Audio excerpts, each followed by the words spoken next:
Hello, everyone. Today, we are going to see the use of gain block in Simulink. Let's open Simulink.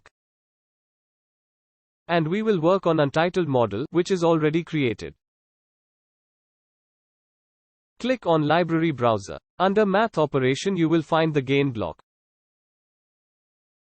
Insert it into untitled model. When we add it will ask the gain value. Let's type 5, the multiplying factor here will become 5. So if the input is 10, it will be multiplied by 5, and the output becomes 50. So it is just a multiplying factor to the input signal. Let's apply sine wave at the input and connect it to the input of the gain block.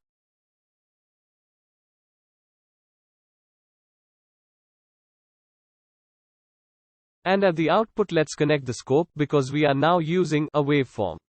If it was a constant, I could have used the display block.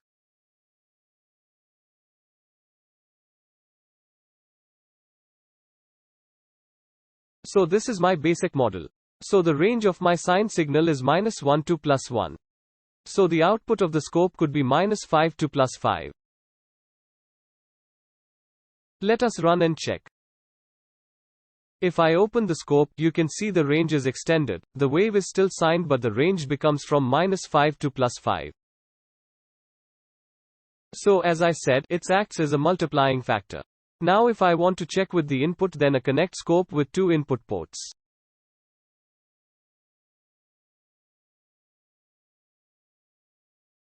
I will type here for input ports. Let's connect one as the output and one as the input. Connect this to the input and click on Run again.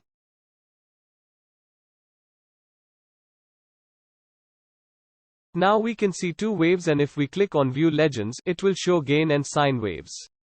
Gain is my output and sine wave is input. So I can see two signals.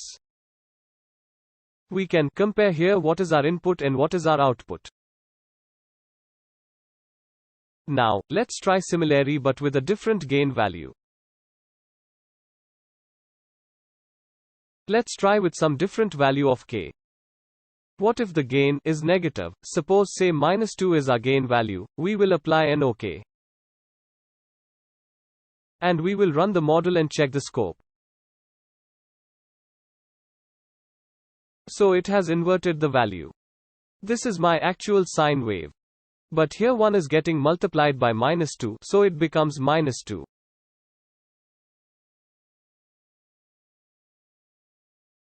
And minus into minus becomes plus, so it becomes +2. So it has actually become a delayed sine wave. Or you can say a cosine wave. Just because the multiplying factor is -2. It is not necessary that my gain should be integer. It can be any value. Let's say 13.14 number. Click Apply and OK.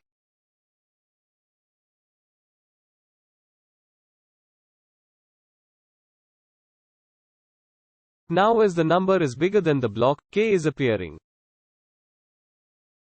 If I resize the block, I can see the gain value. And according to MAAB guidelines, our block should always show the value. So remember to resize the block when it's needed. Run the model and let's check the output in the scope. So again, the range now becomes -13 to +14, as you can see. This is my original wave and this is my output of the gain block. So this was the output waveform. Now, there is one more setting for the gain block, that is in signal attributes. I can set the range of the gain parameters, which I want.